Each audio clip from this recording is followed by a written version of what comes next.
ನಿಜಕ್ಕೂ ಉದ್ಯಮ ಲೋಕಕ್ಕೆ ಆಘಾತಕಾರಿ ವಿಚಾರವೇ ಹೌದು. ಯಾಕಂದ್ರೆ ನಿನ್ನೆ ಸಂಜೆ ಕಾನ್ಫಿಡೆಂಟ್ ಗ್ರೂಪ್ ಮುಖ್ಯಸ್ಥ ಹಾಗೂ ಸಾವಿರಾರು ಕೋಟಿಯ ಒಡೆಯ ಸಿಜೆ ರಾಯ್ ಪಿಸ್ತೂಲಿನಿಂದ ಶೂಟ್ ಮಾಡಿಕೊಂಡು ಆತ್ಮಹತ್ಯೆ ಮಾಡಿಕೊಂಡಿದ್ದಾರೆ. ರಿಚ್ಮಂಡ್ ಸರ್ಕಲ್ ಬಳಿ ಲ್ಯಾಂಡ್ಫರ್ಡ್ ರಸ್ತೆಯಲ್ಲಿರುವ ತಮ್ಮ ಕಚೇರಿಯ ಟಾಯ್ಲೆಟ್ನಲ್ಲಿ ಕಾನ್ಫಿಡೆಂಟ್ ಗ್ರೂಪ್ ಮುಖ್ಯಸ್ಥ ಆತ್ಮಹತ್ಯೆ ಮಾಡಿಕೊಂಡಿದ್ದಾರೆ. ಸಿಜೆ ರಾಯ್ ಸಾವಿನ ಸುತ್ತ ಅನುಮಾನದ ಹುತ್ತವೇ ಬೆಳೆದಿದೆ. ಸಿಜೆ ರಾಯ್ ಸಾವಿಗೆ ಕಾರಣವೇನು? ಐಟಿ ದಾಳಿಗೆ ಹೆದರಿದ್ರ? ರಾಜಕಾರಣಿಯೊಬ್ಬರ ರಹಸ್ಯವನ್ನ ಮುಚ್ಚಿಡಲು ತಮ್ಮನ್ನೇ ತಾವು ಬಲಿಕೊಟ್ಟರ? ಇವೆಲ್ಲವನ್ನ ಇವತ್ತಿನ ವಿಜಯ ಟೈಮ್ಸ್ ಟ್ರೆಂಡಿಂಗ್ ನ್ಯೂಸ್ ನಲ್ಲಿ ತಿಳಿಯೋಣ.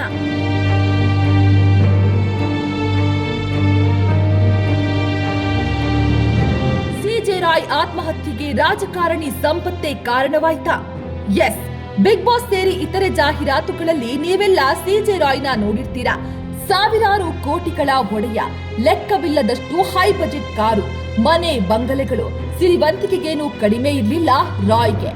ಎಷ್ಟೇ ಹಣ ಇದ್ರೂ ಕೂಡ ನೆಮ್ಮದಿ ಮಾತ್ರ ರಾಯ್ಗೆ ಇಲ್ಲದಂತಾಗಿತ್ತು. ಕಳೆದ 3 ತಿಂಗಳಿನಿಂದ ಸಿಜೆ ರಾಯ್ ಆಸ್ತಿಯ ಮೇಲೆ ಐಟಿಯ ಕೆಂಗಣ್ಣು ಬಿದ್ದಿತ್ತು. ಐಟಿ ದಾಳಿ ನಡೆಯುತ್ತಲೇ ಇತ್ತು. ನಿನ್ನೆ ಕೂಡ ಐಟಿ ಇಲಾಖೆಯ ಅಧಿಕಾರಿಗಳು ಬೆಳಗ್ಗೆ ಹೊಸೂರು ರಸ್ತೆಯ ಲ್ಯಾಂಡ್ಫರ್ಡ್ ಟೌನ್ ನಲ್ಲಿರುವ ಕಾನ್ಫಿಡೆಂಟ್ ಗ್ರೂಪ್ ಕಂಪನಿಯ ಕಚೇರಿಯ ಮೇಲೆ ದಾಳಿ ಮಾಡಿದ್ದರು. ಇದರಿಂದ ಮನನೊಂದ ಸಿಜೆ ರಾಯ್ ಆತ್ಮಹತ್ಯೆಗೆ ಶರಣಾಗಿದ್ದಾರೆ.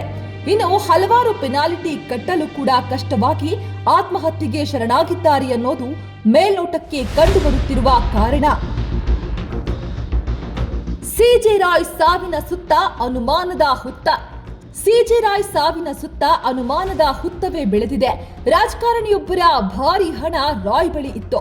ಈ ರಹಸ್ಯವನ್ನ ಐಟಿ ಅಧಿಕಾರಿಗಳಿಗೆ ಬಿಟ್ಟು ಕೊಡದಂತೆ ಆ ರಾಜಕಾರಣಿ ಭಾರಿ ಒತ್ತಡ ಹೇರಿದ್ದರು ಎನ್ನಲಾಗ್ತಿದೆ. ರಾಜಕಾರಣಿಯ ಬೆದರಿಕೆಗೇನಾದ್ರೂ ಹೆದರಿ ಸೂಸೈಡ್ ಮಾಡಿಕೊಂಡ್ರಾ ಎನ್ನುವ ಅನುಮಾನ ಕೂಡ ಆಪ್ತರನ್ನ ಕಾಡಲಾರಂಭಿಸಿದೆ. ಮತ್ತೊಂದು ಅಚ್ಚರಿಯ ವಿಷಯ ಏನಂದ್ರೆ, ರಾಯ್ ಅವರು ಕಳೆದ 2 ತಿಂಗಳಿನಿಂದ ತಮ್ಮ ಕಚೇರಿಯ ಸಿಸಿಟಿವಿಯನ್ನ ಕೂಡ ಆಫ್ ಮಾಡಿಸಿದ್ದರು. ಇದು ಇನ್ನಷ್ಟು ಅನುಮಾನಗಳನ್ನ ಮೂಡಿಸಿದೆ. ಕಾನ್ಫಿಡೆಂಟ್ ಗ್ರೂಪ್ನ ಎಂಡಿ ಜೋಸೆಫ್ ಐಟಿ ಬಗ್ಗೆ ಯಾವುದೇ ಆರೋಪವನ್ನು ಕೂಡ ಮಾಡದೆ ಕೇವಲ ತನಿಖೆಗಷ್ಟೇ ಅಶೋಕನಗರ ಪೊಲೀಸ್ ಠಾಣೆಗೆ ದೂರನ್ನ ನೀಡಿದ್ದಾರೆ. ಈ ದೂರಿನಲ್ಲಿ ಐಟಿ ಹಿಂಸೆ ನೀಡಿರೋದ್ರ ಬಗ್ಗೆ ಯಾವುದೇ ಉಲ್ಲೇಖ ಮಾಡಿಲ್ಲ. ಮತ್ತೊಂದು ಕಡೆ ಇವರ ಸಹೋದರ ಬಾಬು ಅವರು ರಾಯ್ಗೆ ಕೇರಳದ ಐಟಿ ಅಧಿಕಾರಿಗಳು ಕಿರುಕುಳ ನೀಡ್ತಾ ಇದ್ರು, ಮಾನಸಿಕ ಹಿಂಸೆಯಾಗ್ತಾ ಇದೆ ಅಂತ ನನಗೆ ಹೇಳಿದ್ರು ಅಂತ ಮಾಧ್ಯಮಕ್ಕೆ ತಿಳಿಸಿದ್ದಾರೆ. ಪ್ರತ್ಯೇಕ ಕೊಠಡಿಗೆ ತೆರಳಿದ್ದ ರಾಯ್.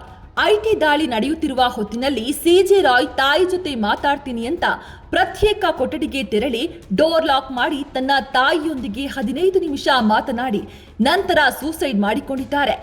ಆದ್ರೆ ಲಾಕ್ ಮಾಡಿದ ಡೋರನ್ನ ತೆಗೆದು ನೋಡಿದ್ರೆ ರಾಯ್ ಮೈ ತುಂಬಾ ರಕ್ತವಿತ್ತು. ತಾಯಿ ಜೊತೆ ಅದೇನ್ ಮಾತಾಡಿದ್ರು ಅನ್ನೋದು ಮಾತ್ರ ಇನ್ನೂ ನಿಗೂಢವಾಗಿಯೇ ಉಳಿದಿದೆ.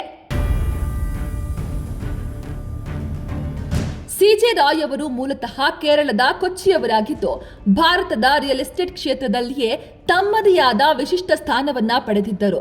2005ರಲ್ಲಿ ಅವರು ಸ್ಥಾಪಿಸಿದ ಕಾನ್ಫಿಡೆಂಟ್ ಗ್ರೂಪ್ ಅಲ್ಪ ಅವಧಿಯಲ್ಲೇ ದೇಶದ ಪ್ರಮುಖ ರಿಯಲ್ ಎಸ್ಟೇಟ್ ಸಂಸ್ಥೆಗಳ ಪೈಕಿ ಒಂದಾಗಿ ಬೆಳೆಯಿತು. ಬೆಂಗಳೂರನ್ನ ಕೇಂದ್ರ ಕಚೇರಿಯಾಗಿ ಹೊಂದಿರುವ ಈ ಸಂಸ್ಥೆ ವಸತಿ ಹಾಗೂ ವಾಣಿಜ್ಯ ಯೋಜನೆಗಳೊಂದಿಗೆ ಮೂಲಸೌಕರ್ಯ ಕ್ಷೇತ್ರದಲ್ಲಿಯೂ ತನ್ನ ಚಟುವಟಿಕೆಗಳನ್ನ ವಿಸ್ತರಿಸಿತು.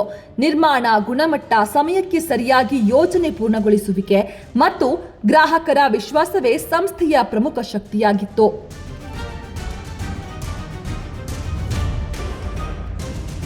ಬೆಂಗಳೂರು, ಕೊಚ್ಚಿ ಹಾಗೂ ಯುನೈಟೆಡ್ ಅರಬ್ ಎಮಿರೇಟ್ಸ್ ಸೇರಿ ವಿವಿಧ ಪ್ರದೇಶಗಳಲ್ಲಿ ಸುಮಾರು 200ಕ್ಕೂ ಹೆಚ್ಚು ಯೋಜನೆಗಳನ್ನ ಕಾನ್ಫಿಡೆಂಟ್ ಗ್ರೂಪ್ ಕೈಗೊಂಡಿತ್ತು. ಈಗ ಕಾನ್ಫಿಡೆಂಟ್ ಸಾಮ್ರಾಜ್ಯದ ಸ್ಥಾಪಕ ದುರಂತ ಅಂತ್ಯ ಕಂಡಿದ್ದಾರೆ. ಈ ಆತ್ಮಹತ್ಯೆಯ ಹಿಂದಿನ ಕಾರಣಗಳ ಬಗ್ಗೆ ತನಿಖೆ ಮುಂದುವರೆದಿದೆ.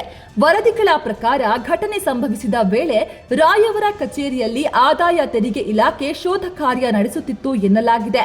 ಕಳೆದ ಡಿಸೆಂಬರ್ನಲ್ಲಿಯೂ ಕೂಡ ಕಾನ್ಫಿಡೆಂಟ್ ಗ್ರೂಪ್ ವಿರುದ್ಧ ಐಟಿ ಇಲಾಖೆ ದಾಳಿ ನಡೆಸಿತ್ತು. ಶುಕ್ರವಾರ ಮತ್ತೆ ಅಧಿಕಾರಿಗಳು ಕಚೇರಿಯಲ್ಲಿ ಇದ್ದಾಗಲೇ ವಿಚಾರಣೆಯ ಮಧ್ಯೆ ಅವರು ತಮ್ಮ ಕೊಠಡಿಗೆ ತೆರಳಿ ಗುಂಡು ಹಾರಿಸಿಕೊಂಡಿದ್ದಾರೆ ಎನ್ನುವ ಮಾಹಿತಿ ಲಭ್ಯವಾಗಿದೆ. ಈ ಸಂಬಂಧ ಪೊಲೀಸರು ಮತ್ತು ಸಂಬಂಧಪಟ್ಟ ಇಲಾಖೆಗಳು ಸಮಗ್ರ ತನಿಖೆ ಕೈಗೊಂಡಿದ್ದು ಮುಂದಿನ ದಿನಗಳಲ್ಲಿ ಇನ್ನಷ್ಟು ವಿವರಗಳು ಬಹಿರಂಗವಾಗುವ ನಿರೀಕ್ಷೆ ಇದೆ.